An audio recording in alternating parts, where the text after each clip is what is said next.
आपने जिक्र किया था बाजार की दिशा के संदर्भ में रिलायंस का भी, और रिलायंस को एक शेयर के बदले एक भरा पूरा सेक्टर ही समझना चाहिए। मतलब कोई सेक्टर जितना असर डालता होगा निफ्टी पे, सेंसेक्स पे, रिलायंस का अकेले उतना असर आ जाता है।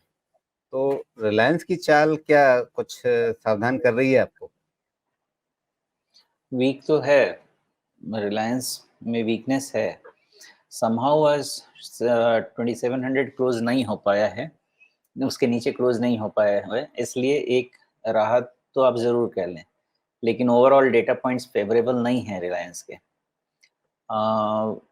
2-3 दिन का और डेटा मिल जाए तो बेहतर डिसीजन होगा, लेकिन अगर एक डिसीजन लेना है यहाँ से, तो मेरा ऐसा मानना है कि रिलायंस में अभी वीकनेस और रह सकती है, पॉसिबल है। रिलायंस अब पॉजिटिव तभी होगा जब वापस यहाँ से ज़्यादा, अभी क्लोज है 2700 का ना, 10% ऊपर, अपनी 3000 के ऊपर अगर निकले तभी इसको आप ठीक माने, अदरवाइज या तो ये 2700 3000 में कंसोलिडेट करने वाला है या फिर करेक्ट करने वाला है टुवर्ड्स मे बी 23-2400 के आसपास इसका करेक्शन जा सकता है। अभी डिसीजन लेना मुश्किल है, वन डिसीजन लिया जा सकता है, डायरेक्शन नेगेटिव है, जो इसका सेकेंडरी ट्रेंड है वो नेगेटिव है। पॉजिटिव होने के लिए मिनिमम मिनिमम 2850 के ऊपर आना होगा और 3000 के ऊपर कंफर्मेशन आएगा।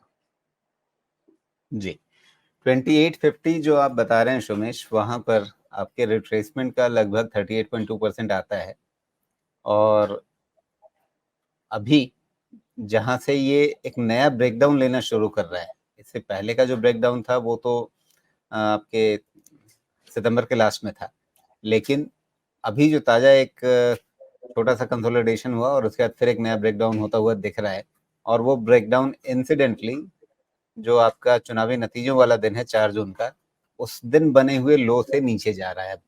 तो ये ब्रेकडाउन कितना खतरनाक होगा, या हम ये उम्मीद करें कि भाई आपके पास 61.8% का रिट्रेसमेंट जो है बहुत ज़्यादा नीचे नहीं है, सिर्फ लगभग 100 रुपये नीचे है, तो ठीक है, यहाँ से फिसलेंगे भी तो 100 रुपये नीचे एक मजबूत सीढ़ी खड़ी है। 100 तक का तो नहीं कह सकता मैं, लेकिन मेरे हिसाब से रिलायंस का सपोर्ट कहीं भी, अगर मान लेते हैं ये नेगेटिव ट्रेंड भी है, तो 23-2400 के रेंज से नीचे रिलायंस फिलहाल जाने को रेडी नहीं है, जो मुझे अभी सब कुछ देख के समझ में आता है। डेटा चूंकि कंसोलिडेशन का है, थोड़े लंबे कंसोलिडेशन के बाद के ब्रेकडाउन का है, तो एक एस्टिमेट लेना पड़ेगा इसका, और वो एस्टिमेट ये लगता है with multi factor price projection, multi factor model price projection, कि 2400 से इसके बहुत अच्छे वाले सपोर्ट शुरू हो जाएंगे और 2300 के नीचे शायद नहीं जाएंगे, अभी इतना ही दिखता है। उसके बाद ही कोई फ्रेश या लंबा व्यू ले पाएंगे।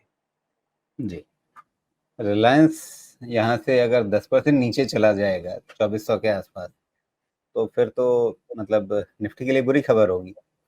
बहुत अच्छी खबर होगी, आप समझे, क्योंकि जितना हीट है ना बाजार में, ये इसीलिए है कि ये सब स्टॉक्स, अच्छे स्टॉक्स करेक्ट नहीं हो रहे हैं। एक बार करेक्ट हो जाना, वैल्यूएशन की जगह बन जाए, तो फिर बाजार के लिए ही अपने आप में बहुत अच्छा है। अदरवाइज रिस्क, ज़्यादा रिस्क इसलिए हो रहा है कि इस तरह के स्टॉक्स करेक्ट नहीं हो रहे हैं।